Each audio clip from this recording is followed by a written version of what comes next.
on s'explique ça, on parle de la pornographie. Et oui, vous avez bien compris, la porno, attends une minute, faut s'entendre, on parle pas ici de visionnement, mais bien de perception de la pornographie, les conséquences que ça peut avoir, puis comment c'est véhiculé dans notre société. Donc la pornographie, qu'est-ce que c'est? Ça peut être constitué de photos, d'images, de textes, de vidéos, surtout qui sont classées 3X, mais ça existe depuis plusieurs années en fait. Et qu'est-ce que c'est la pornographie ou l'industrie pornographique? C'est des scénarios déjà élaborés. Souvent, c'est sous forme de film et c'est vraiment, faut comprendre, une business. Ça sert à faire de l'argent et de procurer un sentiment d'excitation sexuelle super rapidement pour éventuellement en arriver à une satisfaction sexuelle immédiate. Alors, ça s'adresse à qui la pornographie? Au Québec, évidemment, c'est classé 18 ans et plus, donc ça s'adresse aux adultes. Par contre, il faut savoir que les chiffres et les statistiques vont dire que l'exposition moyenne à la pornographie va être aux alentours de 12 ans pour un garçon et de 13 ans pour une fille. Comment ça se produit? L'Internet. C'est tellement facile aujourd'hui avec Internet d'avoir accès à plein de choses. Donc, c'est pas nécessairement mal. On va voir les conséquences positives et négatives, mais il faut se souvenir que ça s'adresse à un public adulte. Exactement. Et surtout que la pornographie, qui est normalement réservée aux 18 ans et plus, peut être trouvée accidentellement sur Internet. On n'est pas nécessairement toujours en train de chercher de la pornographie, mais oui, ça peut se trouver par accident. Alors, la pornographie, ça peut avoir aussi des conséquences positives sur la sexualité. Hein? C'est pas mal en soi nécessairement. Ça peut, par exemple, contribuer à l'imaginaire érotique d'une personne en donnant des idées de position, d'activités sexuelles à faire aussi, et répondre à certaines questions, même ou certains besoins sexuels.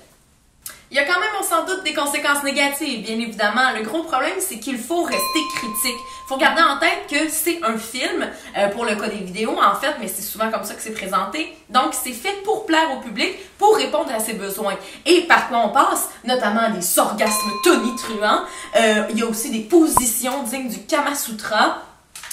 Des corps extraordinaires. Donc, en fait, ce qu'il faut savoir, c'est que c'est pas la réalité. Comme n'importe quel film, il y a des choses qui sont arrangées, il y a des choses qui sont revues avec le gars des vues. Donc, faut prendre en considération que c'est pas ce qu'on va retrouver dans la vraie vie. C'est surtout pas ce à quoi on doit s'attendre d'une relation sexuelle. Ce qui peut arriver aussi, c'est la création d'une dépendance. Donc, c'est-à-dire souvent quand un adolescent ou une adolescente commence à se masturber et à jouer avec son corps devant de la pornographie, donc généralement, ça va un peu rester ancré et ça va devenir un besoin. On va avoir besoin de la pornographie pour atteindre l'orgasme et atteindre le plaisir sexuel. Et ça, évidemment, c'est problématique, mais ça l'est encore plus lorsqu'on arrive dans une relation avec un autre partenaire. Exactement. Surtout quand on parlait de pratiques sexuelles. Donc, des jeunes filles, par exemple, qui peuvent se demander est-ce que je dois le faire par les 3 trous, donc avoir une relation orale, anale et vaginale dès ma première relation sexuelle. Un garçon, par exemple, qui se demande mon partenaire, si je le plaque par terre, est-ce que c'est la bonne chose à faire? Donc, ça joue, comme on l'a dit, dans l'imaginaire érotique et dans les pratiques sexuelles. Donc, ce qui est important, c'est parler de ses attentes, de ses besoins et même de ses peurs, peut-être avec un partenaire. Donc, c'est ce qui nous amène à notre prochain point, l'image corporelle.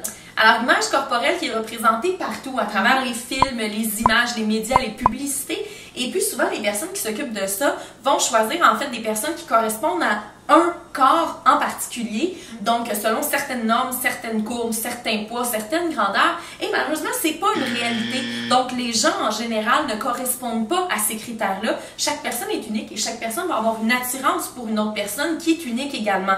Alors, il faut comprendre que ça reste du cinéma, c'est pour plaire à l'œil, donc c'est simplement un artifice qu'on va utiliser à travers le corps.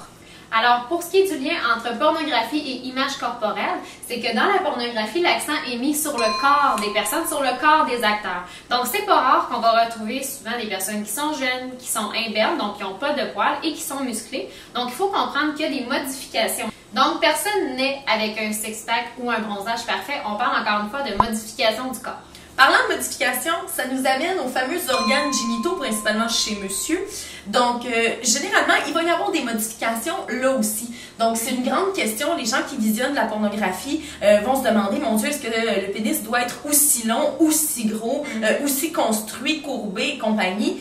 Comme une autre partie du corps, c'est quelque chose qui est unique, qui est très personnel. Chaque pénis va être différent pour chaque homme. Donc, il ne faut pas s'attendre à représenter ce qu'on voit dans la porno, tout comme le reste du corps. D'ailleurs, le lien s'applique aussi pour les femmes, hein, parce qu'on parle beaucoup du membre de monsieur, mais chez madame, les seins vont généralement subir des modifications. On est rendu pratiquement habitué de le voir. Par contre, pour le vagin aussi, il y a souvent certaines modifications, des chirurgies de reconstruction. On s'attend pas du tout à ça dans la vraie vie. C'est encore une fois pour créer une image et pour faire un film.